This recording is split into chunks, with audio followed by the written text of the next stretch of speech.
Naam, habari za wakati huu mfuatiliaji wa Amka Podcast Baragumu la Afrika.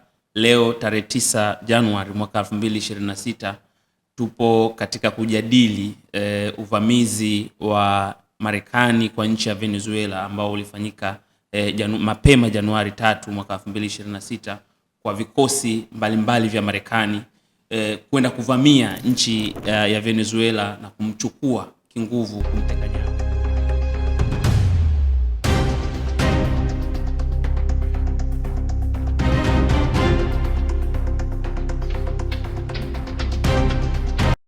Celia Flores limeibua mjadala mkubwa katika ulimwengu wa kidunia, taasisi mbalimbali za kimataifa, nchi, vyama vya siasa na actors mbalimbali katika international affairs ambao wamelizungumza jambo hilo. Jambo hilo hapa Tanzania pia limechukua sura ya mjadala mbalimbali. Wapo ambao wamelitazama kama ni jambo ambalo ni la kuleta demokrasia duniani. Wapo ambao wanalaani tukio hilo la uvamizi wa nchi nyingine na kumchukua ambaye anatajwa kama raia namba 1 kwenye kila nchi, ambaye ni rais aliyechaguliwa kikatiba wa Venezuela, ndugu Nicolas Maduro. Leo tutajadili uvamizi huo una maana gani katika dunia ya leo au katika global politics. Na katika mjadala huu, mazungumzo haya, tunao wageni wangu leo. Ni ndugu yangu hapa atajitambulisha na baadaye atajitambulisha mgeni wangu mwingine. Karibu. Naam. Kwa majina naitwa Muhemsi Mwakihwelo, ni mkazi wa jiji la Dar es Salaam. Naam.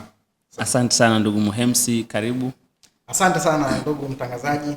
Ni kwa jina naitwa Idrisa Koweta, ni katibu mkuu kiongozi wa baraza kivuli la mawaziri, lakini pia ni mwanamajumui wa Afrika. Asante kwa kunikaribisha. Asante. Kama ambavyo wamejitambulisha, ndugu Idrisa Koweta ni mwanamajumui na katibu mkuu kiongozi wa ACT Wazalendo, baraza kivuli la ACT Wazalendo. Ndugu Idrisa, kama sisi tunavyomfahamu, ni mtu ambaye amekuwa kwenye mavuguvugu ya ulimwengu na mavuguvugu ya Pan-Africanism au majumui wa Afrika. Amekuwa akishiriki katika majukwaa mbalimbali ya kitaifa na kimataifa katika majukwaa hayo ya kiulimwengu, ambapo hivi karibuni amekuwa nchini Venezuela kwa mwaliko wa Rais Nicolas Maduro mwenyewe, ambapo alienda kujadili mambo mbalimbali yanayohusisha vikwazo vinavyokabili nchi hiyo kwa muda mrefu na matatizo mengine ambayo amekuwa akipitia nchi hiyo na wananchi wake. Lakini vile vile ndugu Muhemsi, kama ambavyo amejitambulisha, naye ni mwanamajumui, mwana historia, mchambuzi wa masuala mbalimbali. Naye pia ni mwanamajumui wa kiulimwengu ambaye ameshiriki mavuguvugu makubwa, kwa mfano vuguvugu la Brazil ambalo amekuwa akishiriki mara kwa mara. Naye anafahamu, wote kwa pamoja wanaofahamu juu ya hali halisi ya maisha na siasa za mataifa ya Amerika ya Kusini na Latin America na Caribbean kwa ujumla, ambayo wamekwenda kuyaona kwa macho yao, kuzungumza na viongozi wa serikali, watu wa maeneo mbalimbali, wakulima na watu wengine. Kwa nafikiri katika mjadala huu unaohusu uvamizi wa Venezuela tunaweza tukapata ladha ambayo inagusa mashinani au maeneo ya watu wenyewe waliokuwa katika nchi hizo. Sasa kwa kuanza, tukio la mapema Januari 3 la kuvamiwa rais wa Venezuela, ambalo limepigiwa kelele sana na watu wengi, wengine nchi nyingine zikiona kama jambo hilo ni sawa, kwa mfano nchi kama ya Argentina na entity ya Israel, na sehemu ndogo ya sehemu ya Somalia ambayo imetambuliwa na Israel na yenyewe imeshangilia jambo hilo, kwamba Rais Donald Trump amefanya kitu cha sawasawa kuivamia na kumchukua au kumteka nyara rais wa Venezuela, ndugu Nicolas Maduro na mke wake Celia Flores.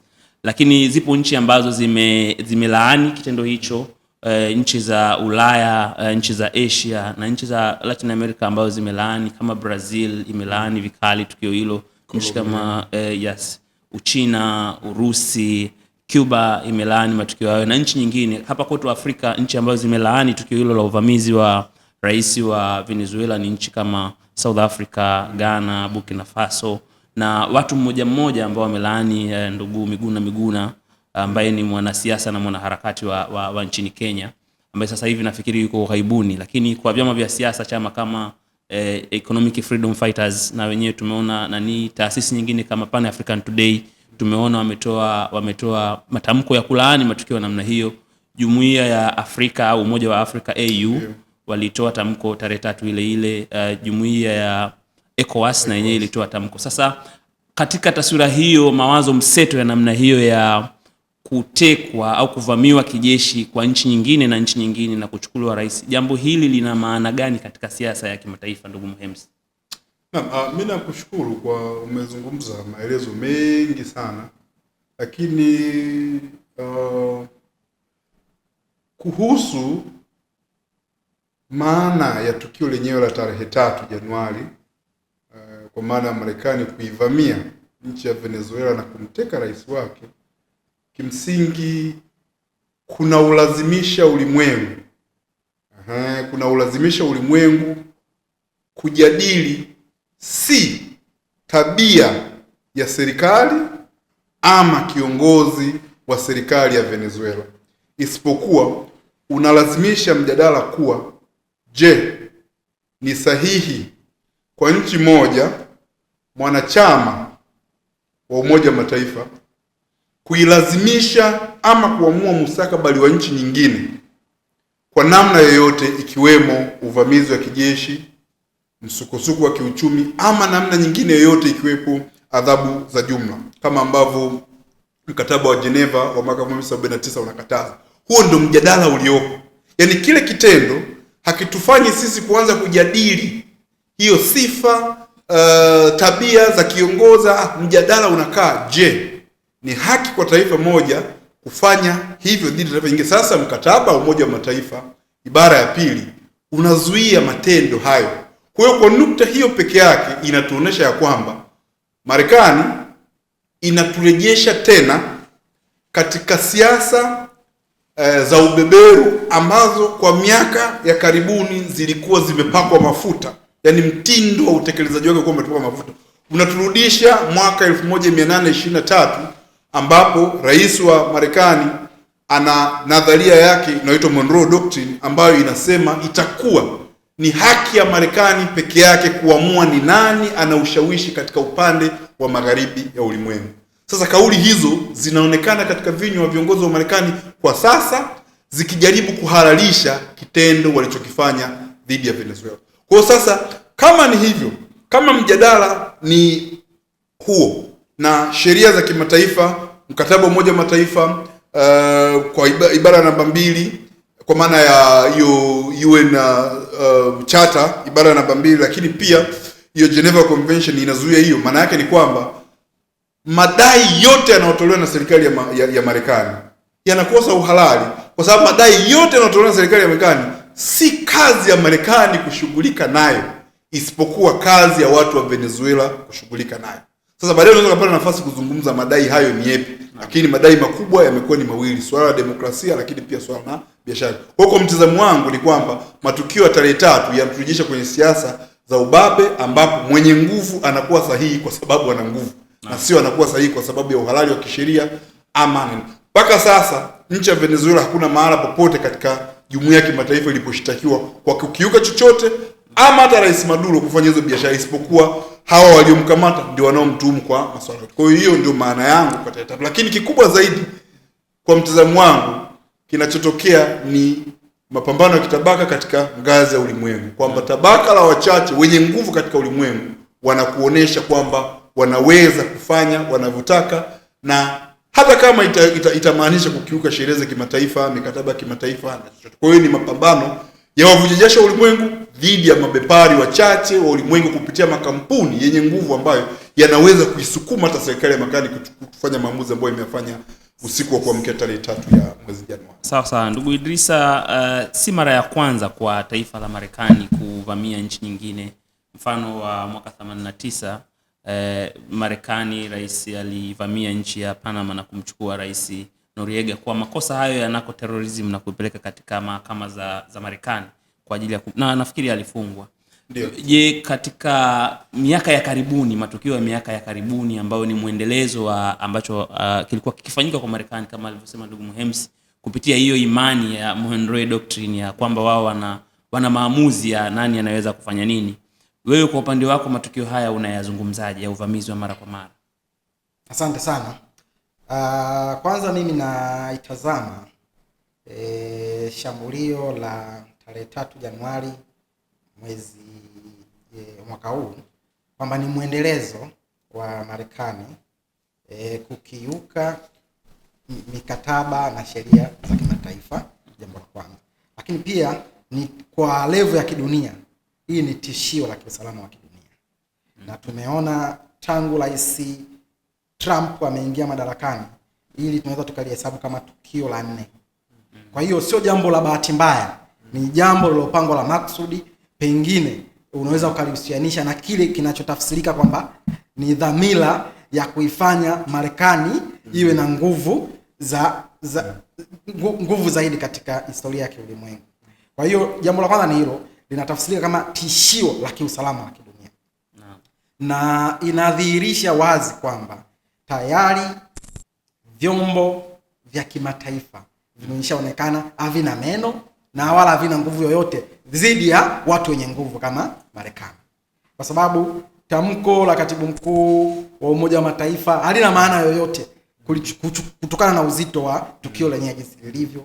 Jumuiya za Ulaya hazina uzito wowote wa kuona kwamba hili ni ukiukaji mkubwa wa haki na sheria, mikataba ya kimataifa kama MOEMS alivyoiweka kwamba mkataba unaonyesha wazi kabisa kuna sovereignty, uhuru wa nchi kujitawala, kuna kuziwia nchi moja kutumia nguvu kuingia katika nchi nyingine.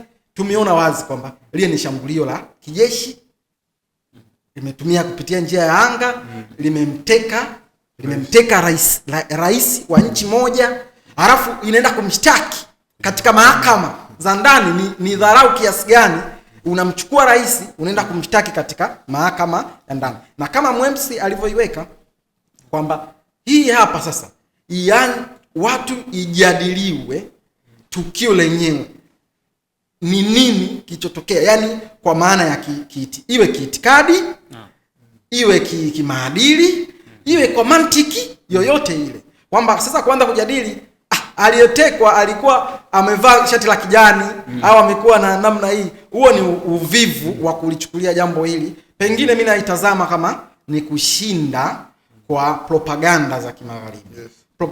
Propaganda za kimagharibi linapotaka kufanya jambo lazima litengeneze hiyo propaganda kuonyesha kwamba ili tukio linalofanywa kuhalalisha ilionekane kwamba ni tukio halali. Mfano hata Saddam Hussein alionekana kwamba ni itra mpya. Gaddafi alikuwa anaonekana kwamba ni kiongozi mwenda wazimu. Na huyu Maduro naye amechorwa kwamba ni narco dictator, ikionekana kwamba ni dictator na muuzaji wa madawa ya kulevya. Kwa hiyo kitendo hiki kimeanza kuhalalishwa taratibu. Kwa hiyo inaonekana iliyochukuliwa kama ni jitihada ya kuwasaidia watu wa Venezuela. Lakini hiyo katika taswira ya kimataifa. Hii ina maana gani kwa watu wa Venezuela? Ina maana 3 tu. Maana ya kwanza, kupoka uhuru wa watu wa Venezuela kuamua nani awe kiongozi wao. Kwa watu wa Venezuela ina maana gani? Ni kushambuliwa kwa utawala, uhuru wa kujitawala wao wenyewe, uwezo wao kujitawala wao wenyewe. Let's say kwamba kama kungekuwa na vuguvugu la ndani, kungekuwa na maandamano, kungekuwa na jitihada zozote za kusema kwamba tayari serikali ya Venezuela imetumia mabomu, imetumia nini, kiasi kwamba tunawapa nguvu kwa support wananchi, kwamba sasa hii inapoka mfumo hata demokrasia yenyewe ambayo Marekani inaisimamia, hiyo liberal democracy yenyewe. Je, leo hii demokrasia inaweza ikajengwa kwa mabomu? Inaweza kujengwa kwa vifaa vya kivita? Inaweza ikajengwa kwa kumpora rais? Utawala wa ndani unapaswa kubadilishwa na maamuzi ya wananchi wenyewe, sio na intervention ya kijeshi ya nchi moja kuintervene nchi nyingine. Nilikuwa nimetaja mambo 4 ambayo ameweza kufanya. Tumeona ameshambulia Yemen, kashambulia Irani. Juzi hapo kwenye mkesha wa Christmas ameshambulia mji wa Sokoto kule Nigeria, ambayo ipo kaskazini magharibi mwa Nigeria, kwa madai ya uongo hivi tu. Hata wachambuzi wameonyesha kwamba madai anayosema kwamba pale ndio kambi ya IS, utafiti wa kijeshi unaonyesha kwamba pale hapakuwepo na kikundi cha IS hata mara moja. Labda useme tu genge la wapolaji wa kawaida wa mtaani, sio IS. Sasa watu wanajiuliza shabaha ilikuwa ni nini? Na hata serikali yenyewe ya Nigeria imeweka wazi kabisa kwamba Sio kweli kwamba ndani ya Nigeria kuna vita dhidi ya Wakristo, lakini wao wanasema Wakristo ili kutengeneza uhalali, kupata huruma za Wakristo duniani. Kwa hiyo tafsiri yake ni hiyo, kwamba tunaona kuanza kuimarika kwa mabavu, na tunaanza kuona ile zamani tulioisoma katika kuishambulia, yani nchi moja yenye nguvu kuishambulia nchi nyingine, ukoloni, ndio huu tunauona taratibu. Sawa. Sasa ndugu Idrisa, lakini picha mbalimbali zilizoenea katika mitandao ya kijamii na vyombo vya habari zinaonesha kwamba ndani ya Venezuela kuna maandamano makubwa. Ili nalo unazungumziaje wakati wewe unasema kwamba hiyo hata hiyo demokrasia yenyewe wanayosimamia Marekani sio kitu, hali inayoendelea kule Venezuela? Sasa hiyo ndo watu watazame, wachambuzi, watu wa kawaida waitazame. Na sasa hivi hata hivyo vyombo vyenyewe vya kimagharibi vimejisalimisha, kwa sababu vimeanza kuona tangu tarehe 3 hadi leo mitaa ya Venezuela haijakoma watu kuandamana. Wanaoandamana ni kumpinga Maduro, ni wale wanaotaka rais wao warudishwe, na wanaoonyesha dhahiri kwamba Venezuela haitokuja kuwa tena koloni. Na ndio hiyo commitment yao. Mtaani kote watu wanasema Venezuela haiwezi kuwa koloni. Tuliona maandamano yalitokea wapi? Miami, ambao Marekani, ambao kwa sehemu kubwa matajiri wengi wao wa Venezuela wa ukanda wa Latin America na Amerika Kaskazini ni sehemu ya kuponda raha. Kwa hiyo wale matajiri kwa sehemu kubwa wana uhusiano na makampuni makubwa ambayo yamezuiliwa kuchukua rasilimali za Venezuela. Kwa hiyo wamemobilize kundi kubwa la watu ambao wanaishi walikuwa wametoka Venezuela kwa sababu mbalimbali, ugumu wa maisha, kwa sababu ya vikwazo, wako Miami. Kwa hiyo unaona picha hizo, lakini mitaa ya Venezuela huwezi kukuta watu wameandamana kwa sababu ya kuunga mkono matukio ya Marekani. Kwa hiyo maandamano ukiangalia sura duniani, maeneo mingi duniani, hata New York kwenyewe ndio wanaandamana kusema kwamba hatua iliyochukuliwa na taifa lao si hatua halali. Wenyewe wanapima kwa uhalali kwa legal perspective, kwa mtazamo wa kisheria.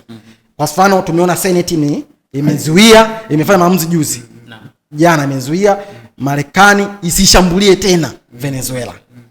Na wapo kwenye mjadala wa kujadili hatua hii namna gani imekiuka. Na yapo makundi ya harakati za ndani ya Marekani wanataka kumshtaki Donald Trump kufanya maamuzi kinyume na utaratibu wa sheria za Marekani. Sawa. Naam, ndugu Muhemsi, tumeona tarehe 4 wakati Trump anazungumza na vyombo vya habari, alieleza kwamba atakwenda kuiongoza Venezuela mpaka pale atakapoona imekaa sawa na utaratibu wa kuhamisha sasa utawala kwa njia utakapokuwa uko tayari. Lakini rais wa mpito wa Venezuela Delcy Rodriguez amesema wazi kabisa kwamba rais wao ni Nicolas Maduro. Na Nicolas Maduro mwenyewe alivyozungumza mara ya kwanza alitamka kwamba yeye bado ni rais wa Venezuela. Hii nayo unaweza kuzungumziaje kabla hatujaruka kwenye sababu za uvamizi huo? Nadhani huyu sasa ni ushuhuda tu kwamba kinachoendelea ni ukoloni.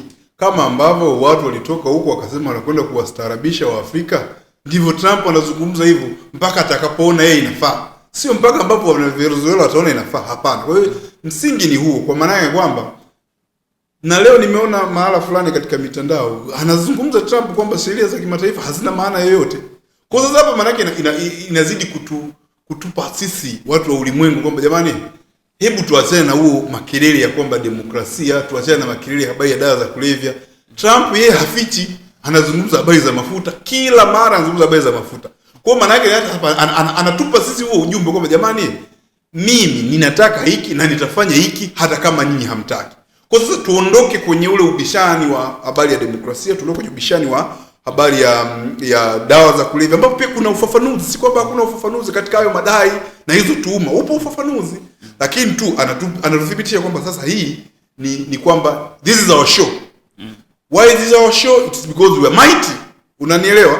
Lakini kama wale kuzungumza kwa hiyo ukiwaje wa sheria za kimataifa, lakini utusaidie sisi hasa ambao tunaamini tunapenda haki kuelewa namna gani haya masuala yanaendeshwa na nafasi ya Marekani. Si tuko Venezuela, kwa sababu watu wazungumza kana kwamba Nicolas Maduro ni mtu wa kwanza ama rais wa kwanza kuondolewa madarakani kwa mtindo huu. Mtangulizi wake aliondolewa kama hivyo Aprili ya mwaka 2004. Kwa hiyo si kitu kipya na ni msingi huo. Na Namna gani Chavez alirudi? Ni kwa sababu ambazo Idrisa amezungumza. Ni watu wa Venezuela, utashi wao wa kisiasa uko juu. Hawababaiki kumjua adui wao. Tofauti na sisi ambao tunahangaika, wao wanamjua adui wao. Kwa hiyo kimsingi inatusaidia sisi kuelewa, lakini pia inatuwajibisha kama watu wa ulimwengu. Je, tunakubali huo ndio namna ya uendeshaji wa ulimwengu? Sasa sisi, si mimi kama Mwemsi, nasema watu wa ulimwengu. Na ndio maana yapo mataifa yaliyopinga, vipo vyama vya siasa vilivyopinga, lakini yapo mavuguvugu ya wananchi, social movements au mavuguvugu ya kijamii mengi ndani ya Venezuela na nje ya Venezuela ambao wanapinga jambo hili. Kwa hiyo ina namna nyingi ya kuendesha haya mapambano. Kuna namna ya kujibu hizo propaganda, kuna namna yoyote, unaona hata kwenye senta bado kuna mpishano. Kwa hiyo inatuwajibisha na sisi pia. Je, tunakubaliana na Trump ili hali tumeshajua kwamba anavunja sheria za kimataifa na vitu kama. Sawa. Lakini tukiruka sasa kwenye kutazama sababu za matukio ya namna hii, ndugu Idrisa, Marekani uchokozi wake kwa Venezuela haujaanza leo na ulianza muda mrefu, na kama inavyofahamika mara nyingi huwa Marekani huweka maslahi yake mbele, na kwa Venezuela imeanza tangu kipindi cha nyuma. Lakini ulimwengu katika reaction yake umekuwa kwa watu mbalimbali na makundi mbalimbali, ima wanaounga mkono wanasema kwamba Nicolas Maduro alikuwa ni dikteta, amevizuia vyama vyake vya upinzani kushiriki uchaguzi, amemzuia yule mwanamama kushiriki uchaguzi, amezuia vyama vya upinzani kufanya, amekuwa akiua raia wake. Madai haya, wewe umewahi kuwa Caracas, umewahi kukutana kuona mitaa ya Caracas ilivyo, katika kuangalia hali halisi ya mitaa ya Caracas, kwa hicho kinachotajwa kwamba rais yule hakuwa akikubalika na wananchi wake, lakini alikuwa ni dikteta, akiwa akiharasi wananchi wake, akizuia vyama vya upinzani. Hiyo ina ukweli kwa kiasi gani? Sasa mimi nadhani kwanza, kama tulivyoweka msingi wa mjadala usitutoe kwenye kiini cha hili jambo. Kiini cha hili jambo ni mashambulizi na utekaji wa rais wa Venezuela. Sasa yapo madai yanayojaribu kuhalalisha kitendo hiki. Tumeshachora mstari, na mstari huu lazima ueleweke kwamba hili jambo halikubaliki kisheria, kimaadili, wala kiutaratibu wowote, hata kimantiki ya kawaida hatuwezi kukubalika. Sasa tuchambue, je, hali ya Venezuela ikoje hata kabla ya kushambuliwa? Kwa hiyo mimi nadhani kwanza mifumo ya demokrasia ya Venezuela, ukiachilia ya kuwepo kwa mifumo ya demokrasia ya kiliberali, tumeangalia uchaguzi uliopita mwaka 2020. Bunge la Venezuela limeongozwa na kutoka chama cha upinzani. Chama cha upinzani. Yaani bunge lenyewe lilikuwa linaongozwa na upinzani. Ndio. Kwa hiyo unaweza kuona kwamba level ya kiwango cha demokrasia ya ndani ni kiwango ya kiliberali hiyo ni kiwango cha kuridhisha. Ukiachilia hiyo, wameona demokrasia ya kiliberali haitoshi. Yaani kwa wao Venezuela, kitendo la kupiga kura sio tendo pekee linalotafsiri uhuru wa wananchi kuamua juu ya masuala yao. Wamepanua zaidi husiana na vile vyombo vya kufanya maamuzi vya wananchi.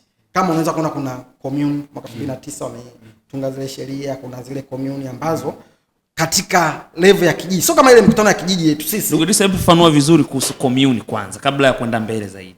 Commune ni nini kwanza? Commune yani ni vyombo vya maamuzi, vya ushirikishaji wa maamuzi ya wananchi. Sio vya uwakilishi kwamba kumchagua mtu fulani akawakilisha, hapana.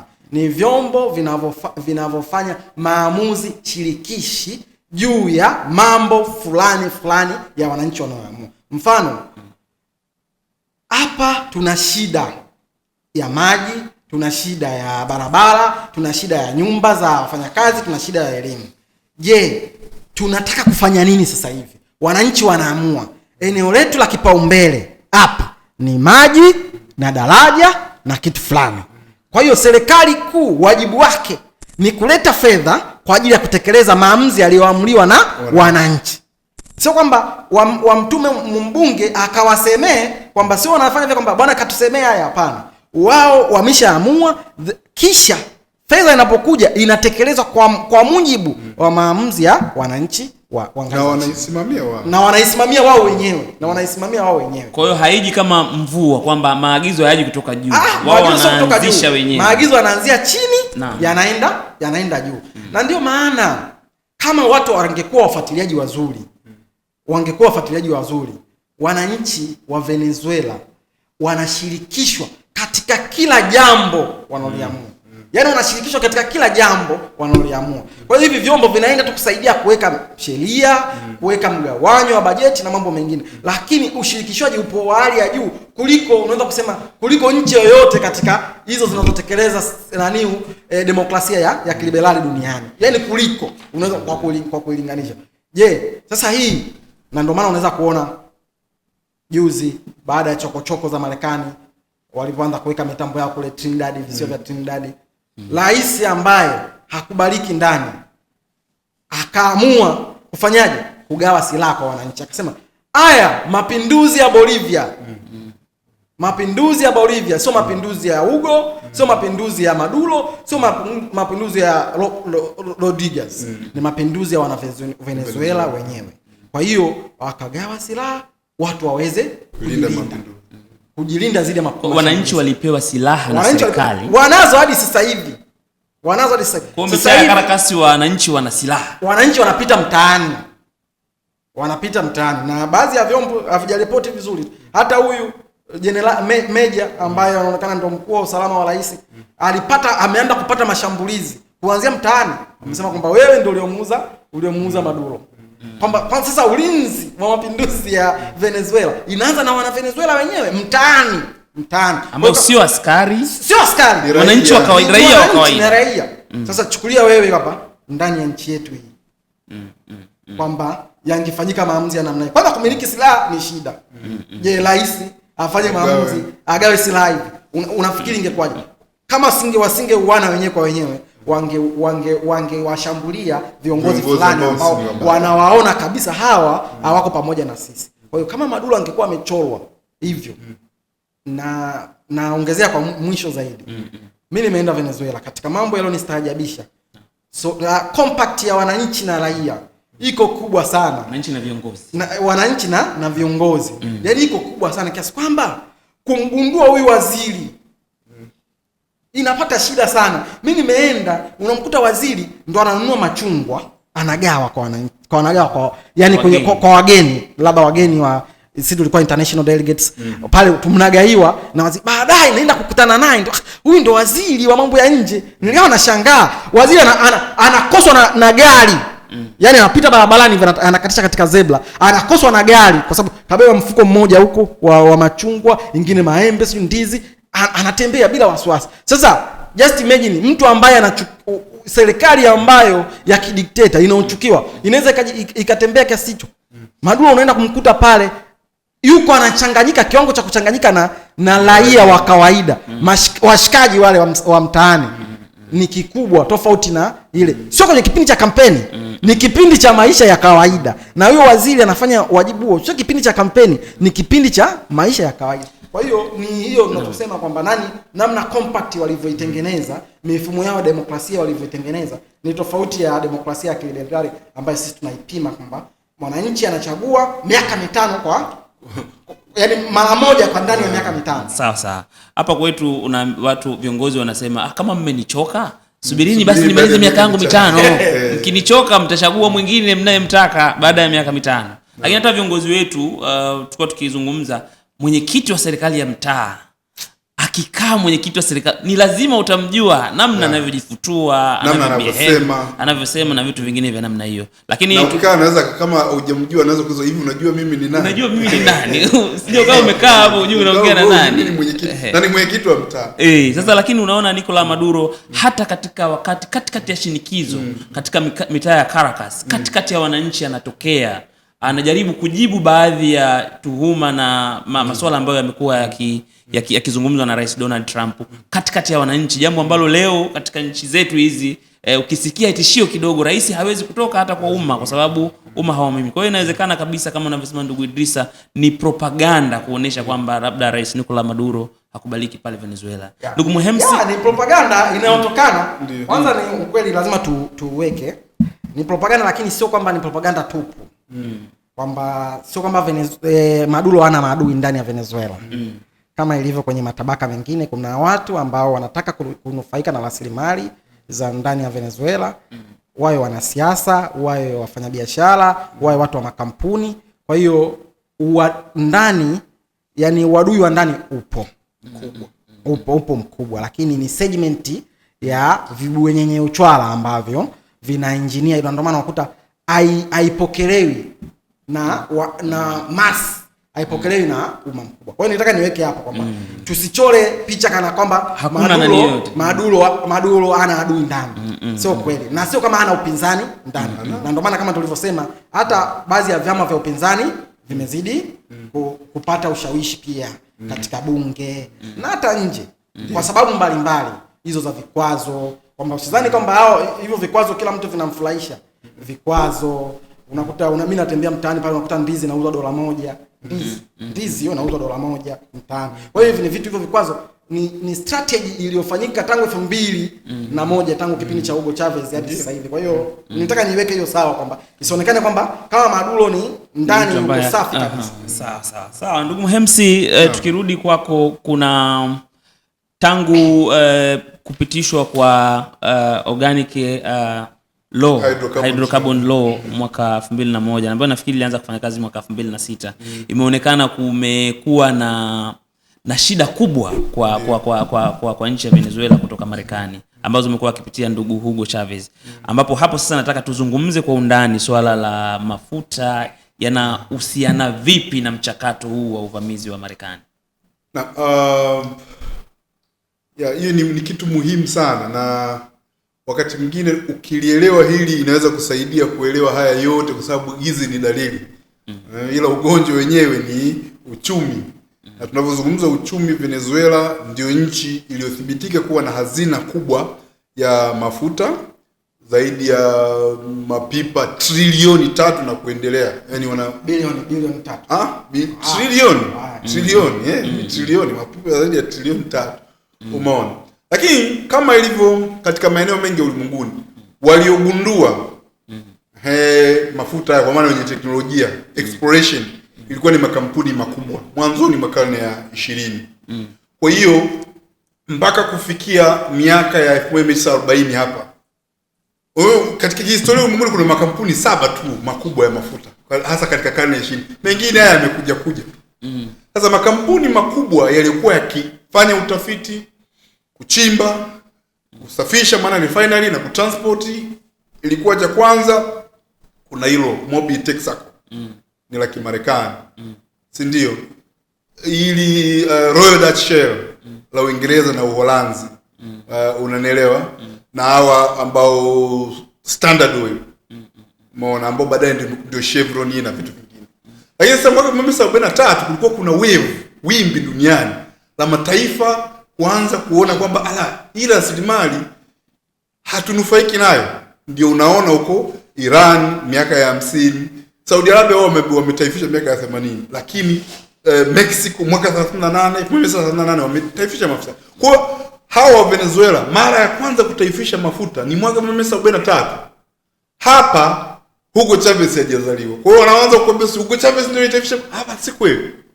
Lakini kufika mwaka 1950 na hapa sasa, hii ni vipengele namna gani unataifisha.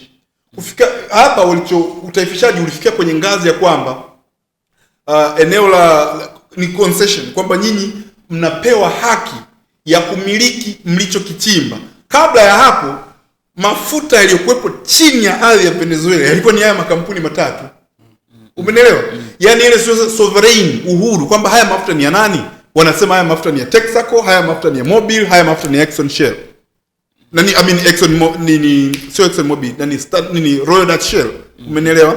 Lakini mwaka 1950 wakafanya mabadiliko ya kisheria ya kwamba sasa basi mapato ya mafuta nyinyi mkishachimba, kwa sababu uwezo wa ndani wa Venezuela ni mdogo, basi tugawane hiyo 50% kwa 50 ya faida mnayozalisha.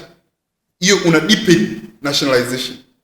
Miaka ya 70 sasa, mwaka 76 Venezuela ndio ikaanzisha hili shirika la sasa la mafuta PDVSA. Unaona? Na hapo ndipo ambapo wakalipa fidia kwa makampuni haya ili kuextend uwezo wa Venezuela kushughulika katika mambo haya matatu, kuanzia exploration, uchimbaji na vitu kama hivyo. Lakini miaka ya 80 kama wengi mnakumbuka, kulikuwa kuna wimbi la ulimwengu kupitia shirika la fedha kimataifa kuyaamrisha mataifa mengi kurejea kwenye ubinafsishaji ili yaweze kusaidiwa na IMF. Vivyo hivyo Venezuela, wimbi hilo lilichukua nchi ya Venezuela. Sasa mageuzi haya kama ilivyokuwa kwa Tanzania miaka ya 90 yalileta hali mbaya ya kiuchumi kwa wazalishaji wadogo, lakini mafukara walio wengi wavuja jasho kwenye mataifa husika, ambayo ndio huko inafahamika kama SAP. Structured Adjustment Program. Sisi ndio wakati wa Mzee Mtei na Nyerere, hayo mambo hayo na Mzee Mwinyi na vitu kama. Ni kipindi hicho. Sasa kufikia mwaka 89 yalitokea maandamano makubwa, watu hawaoni umaana hata wa hiyo bidhaa ya mafuta. Kwa maana ya kwamba Venezuela ni tajiri kwa maana ya pato ghafi la taifa GDP, lakini watu ni maskini, hawana makazi, hawana elimu, hawana afya bora. Mwaka 92 kijana kutoka jeshini anaitwa Hugo Chavez Frias alijaribu kufanya mapinduzi kuiondoa serikali ya wakati huo ili walete mageuzi, akashindwa, akafungwa, baadaye akatolewa. Wakaanzisha chama chao, mwaka 98 akashinda uchaguzi. Mwaka 99 akaingia serikalini. Mwaka 2000 ndio hiyo kitu tunachozungumza kama hiyo Organic Hydrocarbons Law. Sasa hii ilileta masuala manne makuu. Kwanza ilikuja na kitu kinachoitwa Mass Action Plan ama mission wao wanaita. Lengo lake ilikuwa ni kwamba tunataifisha mafuta. Kwa maana ya kwamba sekta ya umma kupitia shirika lake PDVSA. Tukizungumza PDVSA ni shirika ambalo ni kampuni kubwa, lina makampuni tanzu mengi tu ndani yake. Umenielewa? Sasa tunasema kwamba wanasema sisi wa Venezuela tuingie kikamilifu kwenye swala sekta nzima ya mafuta kupitia mashirika ya umma. Shirika letu la PDVSA likiwa namba 1. Tutaanza kufanya kazi za utafiti na kazi za uchimbaji. Tutaruhusu sekta binafsi katika eneo la refinery, usafishaji na usafirishaji wa mafuta. Si ndio? Haya mambo hayapendezi makampuni wakati huo. Sasa kumeshatokea na Exxon Mobil. Kwa sababu Mobil ilikuwa ni part ya Standard, hiyo Chevron na kwa hiyo Chevron Exxon na Mobil zimeshaungana. Kwa hiyo kuna kampuni makubwa ni hii Exxon Mobil na Chevron. Wao wakaanza kuishtaki serikali ya Venezuela huko.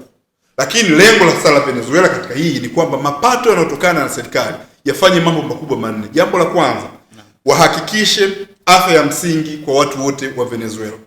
Jambo la pili, elimu kuanzia hii ya kusoma na kuandika, kwa sababu licha utajiri wa Venezuela wa mafuta, wa idadi ya watu walikuwa hawajui kusoma na kuandika ilikuwa kubwa sana. Ndio. Kwa maana watu walikuwa wapate elimu. Elimu si inauzwa. Elimu ikiuzwa maana yake mwenye pesa ndio wanayo. Kwa hiyo kama utajiri wote unachotwa, unaenda Chevron na Exxon Mobil, maana yake watu hawezi kununua elimu kwa sababu hawana pesa. Kwa jambo la pili, pesa ya mafuta itumike kwenye kuhudumia hiyo sekta ya elimu. Jambo la tatu, uhuru wa chakula. Kwa maana ya kwamba Venezuela iweze kuzalisha chakula kwa uhakika, lakini chakula salama kwa uzalishaji unaosadifu utu ndani yake, agroecology, kilimo ambacho kinajali mazingira, hakina kuuza matumizi ya sumu, viuatilifu sumu na sio GMO. Sio hapana. Hiyo ilikuwa ni jambo la tatu. Jambo la nne ni makazi. Hayo ni mambo ya msingi na yamefanyika katika nchi ya Venezuela. Watu ambao tumewahi kupata bahati ya kufika maeneo ya Venezuela mjini na vijijini, you can testify this. Ni vitu ambavyo vya kuonekana. Kwa sasa Venezuela pamoja na vikwazo ambavyo vimekuwa baada ya especially kuanzia mwaka 2017 ambavyo vinazungumza vikali sasa. Achana na hivyo vikwazo kuanzia 2006. Vikwazo vya 2007 ambao tunaviita Marekani wanaita countering American adversary through sanctions. Hivyo ni vigumu sana. Lakini bado watu wa Venezuela wengi wana nafasi ya kusoma, wamesoma, yani hiyo shule wamekwenda.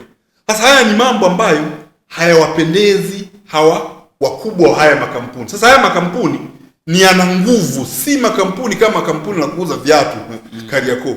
Ni makampuni yenye nguvu, yenye ushawishi ya kuisukuma serikali.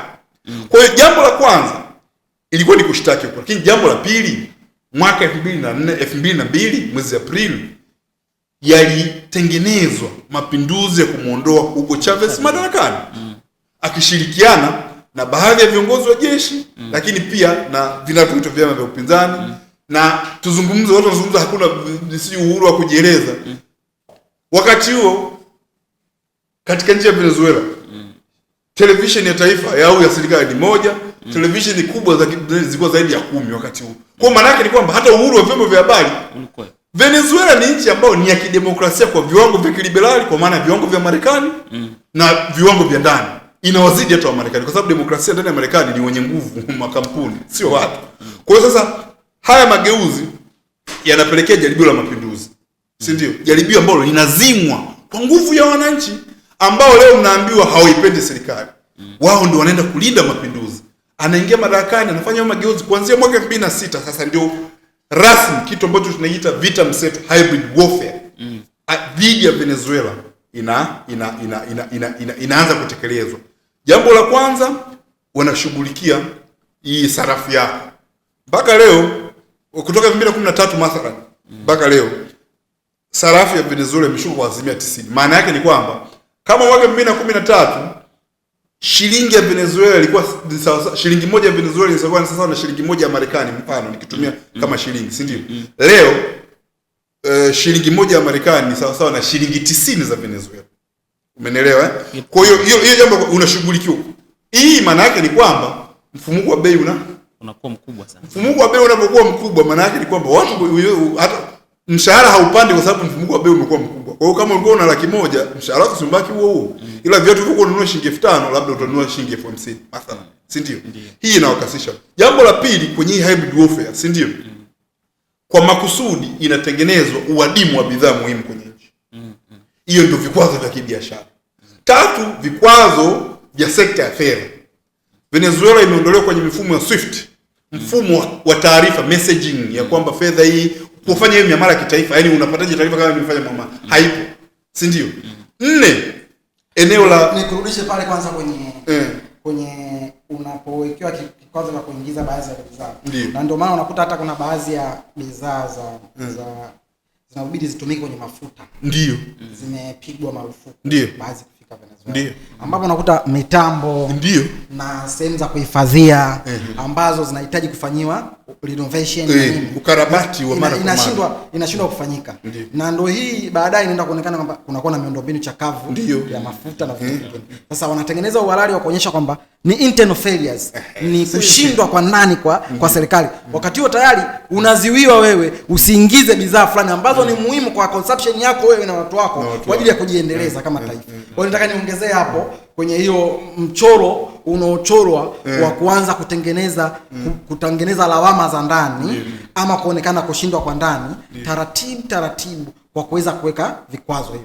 Vikianza shilingi ambapo inaenda kupata hiyo kwenye ukisoma katika uchumi wa kimataifa hakuna mfano ambao utaweza kutolewa nje ya Venezuela. Lazima utatajua Venezuela juu ya hyper inflation. Yes. Yani Venezuela kwamba ina hyper inflation. Utataja Venezuela na Zimbabwe.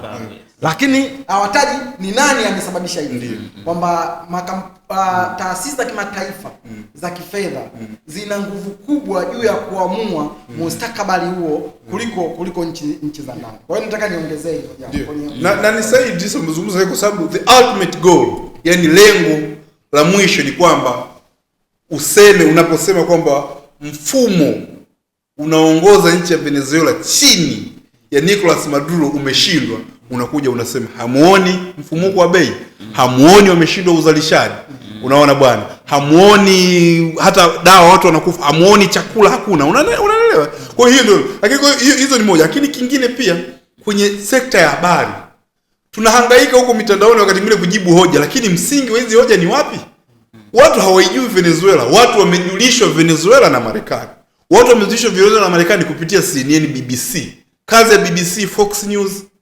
Mmeona yule mchungaji wa Fox News anasema hili jambo lilotokea juzi ni la kimungu, Mungu ameamua hivi. Si ndio? Kwa hiyo sasa wewe uelewa wako wa kwanza kuhusu Venezuela unatoka kwenye vyombo vya habari ambavyo msingi wake vyombo vingi vya habari vya Marekani vinamilikiwa na nani? Ni mabepari wakina Murdoch. Ndio wanaomiliki vyombo vya habari. Wakina nani? Wakina George Soros. Ndio wanaomiliki vyombo vya habari. Si ndio? Kwa hiyo ni eneo la 4. Lakini eneo la 5 ambalo ni muhimu sana tusilisahau, eneo la tunahitaji lawfare. Lawfare kwa maana nini? Sheria wana weaponize sheria. Ndio unaona sasa hivi kuna masheria makesi huko ya makampuni kwenye mahakama za kimataifa. Nyinyi hapa mlishtakiwa kwenye mambo ya Barrick sio na nini haya. Wengine wameshtakiwa kila mahali, wakitoka hapo wanaanza kuwashtaki viongozi. Kwa hiyo hii generally kwenye eneo la vikwazo tu, si ndio? Sekta iliyoathirika ya kwanza ni mafuta. Kwa nini mafuta? Kwa sababu 80% ya mapato ya ndani ya Venezuela yanatokana na sekta ya mafuta. Sasa toka mwaka 2013 mpaka mwaka 2024, si ndio? Venezuela imeshindwa kuzalisha mapipa bilioni 3 na milioni 995 yenye thamani ya dola bilioni 242 zichange kwenye shilingi. Hazihesabiki. Ni trilioni karibia 500. Umeunipata kwenye sekta ya mafuta. Lakini vikwazo vilivyowekwa kwa nchi ya Venezuela ni zaidi ya 930. Vikwazo hivi vinaifanya Venezuela kuwa nchi namba 6 duniani kwa idadi ya watu wengi waliowekewa vikwazo. Inakuwa nchi namba 5 duniani kwa taasisi nyingi zilizowekewa vikwazo. Inakuwa nchi namba 4 duniani kwa idadi ya meli zilizowekewa vikwazo. Si tumezungumza uchukuzi wa bidhaa. Maana yake meli zikiwa afu inakuwa nchi namba 3 kwa ndege zilizowekewa vikwazo. Si unanipata? Athari zake hizo uzione. Lakini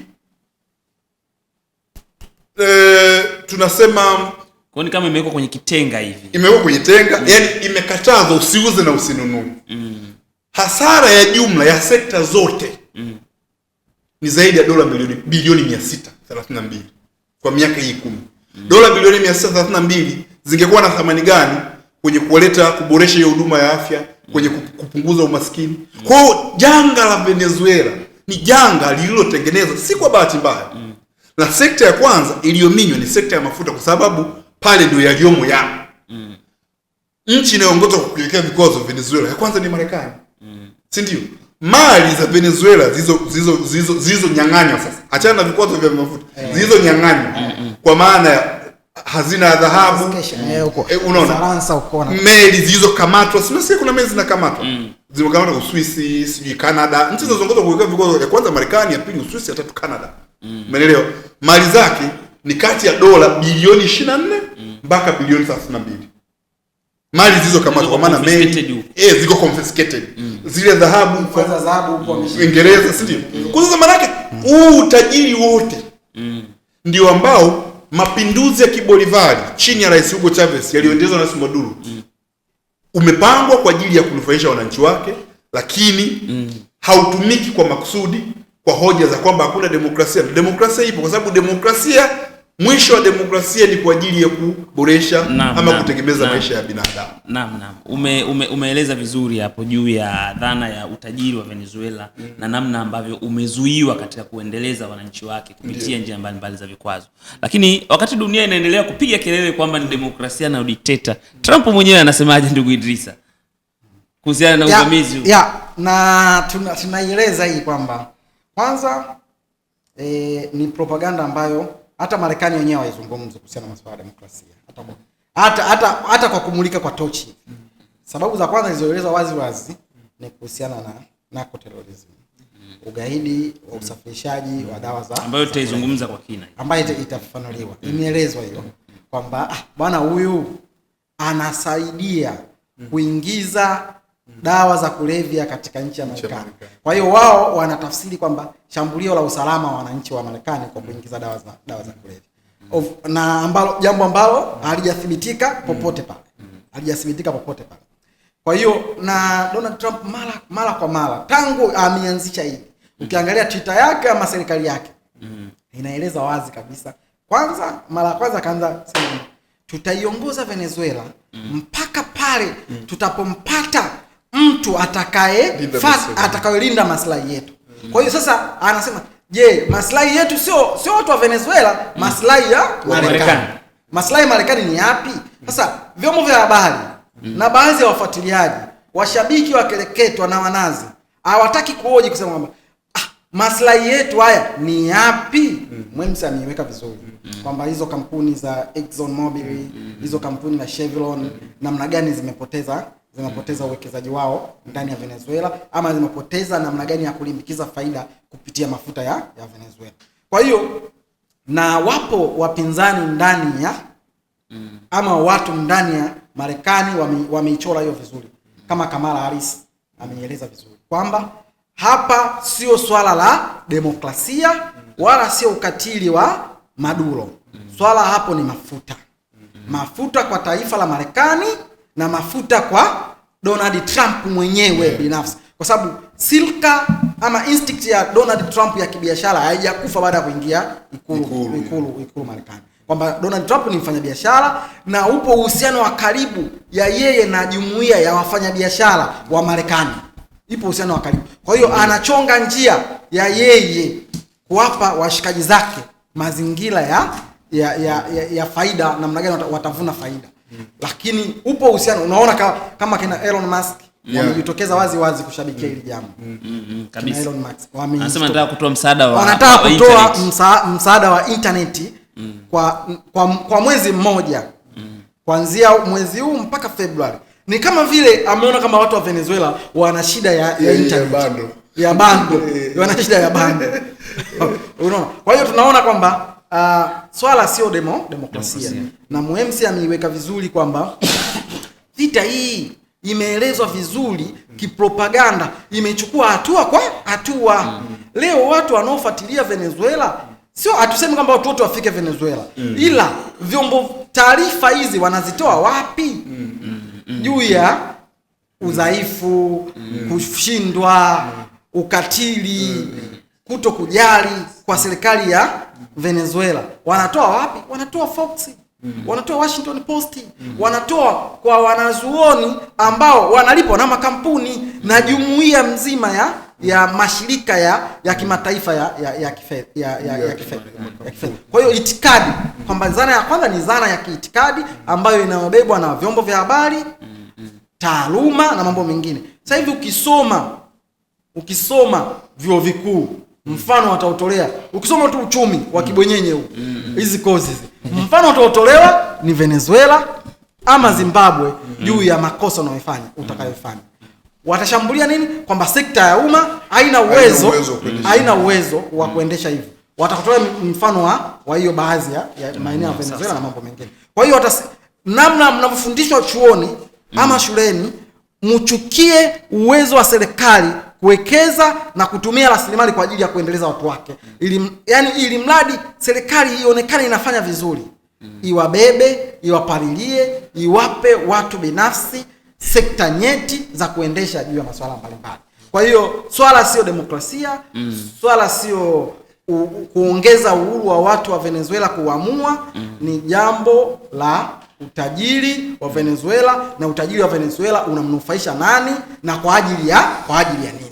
Asante sana. Sasa lakini hata hivyo tumezungumza kwamba ishu kubwa hapa, mmejadili kwa upana kwamba ishu kubwa ni mafuta, na Rais Trump amesema waziwazi mwenyewe na nafikiri juzi amesema kwamba ameshamuelekeza mkuu wa idara ya nishati ya Marekani atekeleze agizo lake la kuanza kuchukua mapipa milioni 30 mpaka 50 kwa ajili ya kupeleka Marekani, na mapato yote ya fedha hiyo atayamiliki yeye kama rais wa Marekani, alafu kwa ajili ya manufaa ya wananchi wa Venezuela na wananchi wa Marekani. Lakini hata hivyo ukipitia taarifa mbalimbali zinaeleza kwamba licha ya malalamiko ya makampuni makubwa, lakini sio kama ule utaifishaji uliofanyika na kuipa mamlaka kampuni ya Venezuela kuongoza ile. Walilipwa makampuni haya, walifanya compensation kwa jirani. Kwa hiyo malalamiko haya ni malalamiko ambayo watu hawaendi mbele zaidi, kana kwamba yamekuwa wamechukuliwa tu vitu vyao. Lakini kimsingi ni kwamba walikuwa compensated na wenye nchi yenyewe waliamua kutumia rasilimali zao kwa ajili ya mambo mengine. Sasa kabla hatujaenda kwenye eneo la kuhitimisha, kuna hii walisema wanamkamata kwa ajili ya narco terrorism. Kwamba yeye anajihusisha na biashara ya dawa za kulevya katika eneo ambayo inasababisha madhara kwa wananchi wa Marekani. Na hata walivyomchukua na kumpeleka Manhattan, New York, kwenye mahakama, hilo lilikuwa ni sehemu ya mashtaka yao, licha ya baadaye kujigeuza kama kinyonga na kumpa mashtaka mengine. Hii ina ukweli gani ya masuala ya narco terrorism? Nadhani hii haitakiwi kutusumbua sana, kwa sababu wafuatiliaji wa mambo wanajua kwamba mwaka 2003 tuliambiwa Iraq na Saddam Hussein wanatengeneza silaha za maangamizi, na mpaka leo hatujawahi kuonyesha ziko wapi, haziko. Kwa hiyo huu uongo tusiujibu kwa matakwa na mapenzi yetu sisi. Tujibu kwa kutumia Wamarekani wenyewe wanasemaje. Chombo ama mamlaka ya kudhibiti dawa za kulevya Marekani, Drug Enforcement Agency, si ndio wakala kupambana dawa za kulevya Marekani, inatoa taarifa. Sasa katika taarifa zake, taarifa ya mwaka 2019, taarifa ya mwaka 2024, taarifa kurasa 146 imezungumza sampuli za dawa za kulevya zinazopatikana Marekani, chanzo chake ni wapi? Asilimia 86 mpaka 90 ya dawa za kulevya zinazopatikana Marekani zinatoka nchi inaitwa Colombia. Asilimia 4 mpaka 6 zinatoka nchi inaitwa Peru. Asilimia 2 mpaka 4 hazijulikani zinakotoka. Si unaelewa? Venezuela haikutajwa. Hamna maana popote pameandika Venezuela. Na watu waliokuwa wanamkamata Nicolas Maduro, unaona wanampitisha wale ni watu wa kitengo hiki hapa. Sasa sijui wataenda kutafuta wapi hiyo ripoti yao. Lakini si tu kwamba sampuli hizo. Pia njia zinazopitisha dawa za kulevya, kwa sababu si ni intelligence, zimeonyeshwa kwamba ni Central America, Mexico, Guatemala, El Salvador, Panama na nchi zinazofanana na hizo. Haikutajwa Venezuela. Kwa Venezuela hapa anatajwa ili watu wakakamate. Kwa huo uongo ambao unarudiwa, na kimsingi hata nyinyi wenyewe mmeona, nadhani wewe ndugu umeona kwamba kuna hiccup hiyo quick ya ili shtaka likaeje, kwa sababu kimsingi bado mpaka sasa hizi ni mashtaka ambayo hayana msingi wowote. Hata wakiadili tu ni mashtaka ambayo na hayajaanza leo, kimsingi yameandikwa kutoka 2021 kama 2020. Lakini kwa wakati huo bado kulikuwa kuna namna fulani ambazo Marekani ilikuwa inaitambua serikali ya Maduro. Umeona? Kwa hiyo walipotangaza dau lake, lazima watu wajue hili, walipotangaza dau la kichwa cha Nicolas Maduro, lengo lao lilikuwa ni kwamba wahamasishe makundi ya kihalifu ya ndani ya muue Nicolas Maduro. Na tuliona hivyo, zipo video nyingi anahutubia watu, wanarusha drones za kutaka kumuua. Mwaka 2020 pia kulikuwa na mamluki walioingia kuivamia nchi ya Venezuela, jaribio ambalo lilizimwa. Na kati ya mamluki hao walikuwa na wanajeshi wastaafu wa Marekani. Kwa haya ni mashtaka ambayo ni mwendelezo ule wa kutafuta, hakuna habari ya sijui dawa za kulevya na vitu kama hivyo. Na kimsingi wanaofanya biashara za dawa za kulevya kwenye nani hizo, kwenye ripoti wanaandikwa, zipo ripoti za uchunguzi kutoka ndani ya nchi ya Colombia zimeonesha rais aliyepita wa Colombia alikuwa na nafasi gani kwenye swala la biashara za kulevya. Kwa hiyo kimsingi hili ni jaribio la kujaribu kuhalalisha kumuondolea uhalali Nicolas Maduro ili Marekani iweze kutawala sekta hiyo ya mafuta kwa ajili ya mabepari wa Marekani, si kwa ajili ya Marekani, mabepari wa Marekani na mabepari mchwara wa ndani ya Venezuela, si wana Venezuela. Asante ndugu Idrisa, wakati tunaelekea ukingoni, tumeona reactions za nchi mbalimbali ambayo nafikiri tutamaliza kwa ndugu Muhemsi atueleza reactions za nchi hizi na maana gani. Lakini tumeona makundi mbalimbali, tumeona taasisi mbalimbali, vyama mbalimbali, tumeona watu binafsi wametoka kulaani shambulio hilo, uvamizi huo wa Marekani. Hapa kwetu Tanzania, huo mseto wa watu ambao wanaamini, hii ina maana gani kwa taasisi ambazo zingeweza kusema neno lolote kwa ajili ya kuwaunga mkono wananchi wa Venezuela, zimeendelea kukaa kimya? Kabla ya kuzungumza nchi, nazungumza kwa mfano kama chama cha siasa kama cha EFF kimeeleza waziwazi na kimekuwa ni utamaduni wake kueleza waziwazi. Lakini vyama vingine ambavyo vinaitwa vyama vya kiukombozi, vinaitwa vyama vilivyopo madarakani, vyama vya upinzani, watu binafsi wenye ushawishi, wamekaa kimya kana kwamba kuna kitu kinachotokea. Hii ina maana gani? Kwanza ina maana mbili. Maana ya kwanza, kwa maana ya vyama vya kidola ama taasisi za kidola, ni hofu zidi ya Marekani kwa ujumla wake. Hofu ya kupoteza ushirika, hofu ya kudhani kwamba itakuwa ni kushambulia na anayofuata. Si umeona kwamba kejeli na jeuri za Trump juzi wakati rais wa Colombia amepinga vikali, akasema watching kwamba anaongea kijeuri wakati anapanda kwenye ndege. Anaambia kwa hiyo iko hivyo. Kwa hiyo ana ziko zio hofu hiyo kwa level ya kidola. Lakini kwa level ya mavuguvugu ama vyama na makundi mengine ni kushiba kwa propaganda pia. Kwamba jambo lenyewe limeanziwa kwa kushiba propaganda, kwa maana kwamba Marekani kuonekana ni mtu takatifu, ni baba wa demokrasia, ni anachokifanya ni kwa lengo la kuleta utukufu wa dunia hii iwe inatawalika. Na ndio maana unakuta mazuzu ndani ya Afrika, ndani ya Tanzania wakishabikia kuona kwamba huu ni mwenendo mzuri wa kuwasaidia watu waliopo chini ya mateso ya watawala wasiowasikiliza, kwamba Marekani ni msaada, ni mwokozi, ni mkombozi, ni masia waliomtegemea kwamba atakuja kutoa ukombozi. Kwa hiyo ni tafsiri hiyo ya uzuzu ama hofu iliyojengwa na mighty yule mabavu ya Marekani. Unaweza kukuta kwa mfano Afrika mataifa hadi leo unakuta anaweza kama taifa la 5 baada ya uchunguzi. Kuona Namibia imejitokeza nayo. Namibia imetaja wazi kukemea South Africa, Burkina Faso na Ghana. Na hivyo kwa mavyama ama kwa vyama, kwa mfano si watu wa siasa, unaweza kukuta chama cha EFF cha South Africa, chama cha Socialist Party ya Zambia, lakini chama cha kikomunisti cha South Africa, lakini pia unakuta Botswana, chama cha socialist ya Botswana, na vyama mbalimbali, lakini havijai kwenye mkono, lakini ni vyama ambavyo tayari vimejengwa katika msingi wa kukataa ama wa kusimama na watu wanaopinga nguvu ya kibeberu duniani.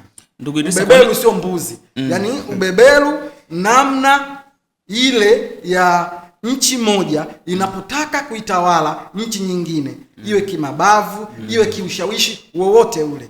Kwa hiyo kwa Tanzania sisi kuna uzuzu fulani kwamba ubeberu ni ulangi. Kwamba ni mataifa makubwa, yani ni kitu kikiwa kikubwa kinajiita beberu. Na ndio maana kuna watu Twitter huko wanajiita beberu. Kuna watu hajui dhana ya ubeberu ni dhana ni ile ya kimfumo ambao namna jamii inavyohusiana, yani uhusiano wa kijamii. Nani ana nguvu ya kuamua juu ya jambo fulani katika hiyo jamii. Kwa hiyo mtu ubeberu anaona kama ni jambo la kujifaharisha, ukilipinga ni jambo la kupinga ukombozi. Kwa hiyo ni vitu vya namna. Kuna uzuzu mkubwa sana unaendelea katika Afrika na Tanzania kwa ujumla. Ndugu Idrisa, chama chako cha ACT Wazalendo ambayo wewe ni katibu mkuu kiongozi kinatarajia kushika dola. Ndio. Ambayo kinatakiwa kuonesha kwamba endapo mtakamata dola mtajumuika vipi na mataifa mengine ili kujilinda, wakati sababu unapotoa solidarity kwa mwenzako, kesho utakapovamiwa wewe, wale watu wanaweza kutoa solidarity kwako. Mpaka sasa hivi chama chako kimya, hii ina maana gani? Mstari wa kuangalia vyama ni ule kwamba aidha ya uzuzu ama ni ofu. Kwa hiyo ndani ya chama, iwe viongozi, iwe nini, kuna watu wenye ofu ya kuamini kwamba nikisema chochote kesho nataka niende kwenye ubalozi wa Marekani kwenda kushtaki sijui fulani kaiba kula, fulani kafanya kitu fulani. Kwa hiyo ni level ile. Lakini ndani ya chama kuna watu wamejitokeza. Kwa mfano kiongozi mstaafu ameonyesha kusubscribe na hili jambo si jambo la haki. Wapo baadhi ya viongozi kama katibu wa itikadi na uenezi ndugu Salim Bimani amejitokeza. Kwa hiyo lipo katika level ya watu binafsi, lakini kwa level ya kitaasisi imepata ganzi na ubaridi ule unaochola namna gani watu wameipokea hili katika level ya kimataifa kama ilivyo katika maeneo mengine duniani. Asante. Lakini hata hivyo nafikiri nchi za dunia, mataifa mbalimbali yanapaswa kufahamu kwamba Marekani haijamaliza kuivamia Venezuela, sio mwisho wake. Bado wanaendelea na programu yao. Tumeona tishio kwa nchi ya Greenland tayari na nchi nyingine kama Colombia na maeneo mengine yote Marekani yametangaza kwamba ataendelea na hivyo. Kwa kumalizia, ndugu Muhemsi, una neno gani la kuwaambia wananchi wananchi wa Venezuela na watu wote wanaokataa shambulio hili la uvamizi wa nchi ya Marekani? Mimi sidhani kama nina haki ya kuwa na maneno mengi kuambia watu wa Venezuela. Lakini wameshatuthibitishia kwa muda mrefu sana, hususan wavuja jasho wa Venezuela, ya kwamba tunapelekwa ama tumekuwa katika uelekeo ambao kuna machaguo mawili tu. Aidha uchague utu ama uchague utumwa. Wao kwa muda mrefu wamekuwa wakichagua utu. Kwa hiyo mimi sina cha kuambia isipokuwa kuwasisitiza waendelee na chaguo hilo, lakini pia kuwatakia heri. Huenda ningetamani ningekuwa na la kusaidia la kushikika, lakini siweza, lakini nashadadia kitu unachokifanya katika kukabiliana na ubeberu, lakini pia kukataa kupiga magoti. Hilo ni jambo muhimu sana. Kwa hiyo lazima waendelee, lakini wito wangu kwa sisi, hasa watu wa nchi hizi za mkiani, nchi maskini, tujitahidi sana kuelewa namna ulimwengu unavyokwenda. Tujitahidi sana kuelewa wakati unaofaa, lakini tujitahidi sana kushikamana dhidi ya jeuri na fedhuli na mafedhuli wa ulimwengu. Na katika muktadha huu Marekani inawakilisha jeuri na fedhuli iliyoko katika ulimwengu. Sasa ndugu Idrisa, na wewe neno moja kwa mimi nachoambia kwamba wana Venezuela hawako peke yao. Naam. Dunia iko nyuma yao. Wameona taasisi zilizotuma mshikamano, waliona watu waliokuwa tayari kwa ajili ya kuungana na wao, kwamba wao wanabaki kama beacon moja wapo katika historia ya sasa ya namna ya kukataa ukandamizaji, ya kukataa unyonyaji, ya kukataa ukoloni. Kwamba wao wanabakia kuwa alama, wasiangushe dunia, wasiwaangushe watu ambao wanaishi katika mazila wanaofanana na wao, kuonyesha kama mfano kwamba taifa fulani lilikuwepo, watu fulani walikuwepo, tumeweza kuwashinda. Mfumo huu hauwezi kushindikana tena, popote utapotaka kutekeleza unaweza kutokea. Na ndio maana unasikia shangwe lipo kubwa kwamba chochote anachotaka Marekani dunia hii anakipata. Kwa hiyo wabaki imara, wao ndo mfano wa ukinzani, wao ndo good example of resistance of the new era. Tuko pamoja na wao. Asante sana. Mimi neno la kuambia ni kama neno alilolizungumza ambayo inatajwa kama hotuba fupi zaidi katika Umoja wa Mataifa aliyoitoa ndugu Ernesto Che Guevara. Alisema my country or death. Hapa tunafika tamati ya kipindi chetu cha Amka Podcast Baragumu la Afrika. Natumai umestafidi na kupata mazungumzo haya vizuri, na tutaungana kwa wakati mwingine. Asante sana ndugu Muhemsi kwa muda wako na uchambuzi wako. Asante sana ndugu Idrisa. Na nafikiri sasa hadi wakati mwingine Mungu atakapotukutanisha tena. Asante sana. Karibuni sana. Haya, hadi wakati mwingine. Asante sana. Pate picha.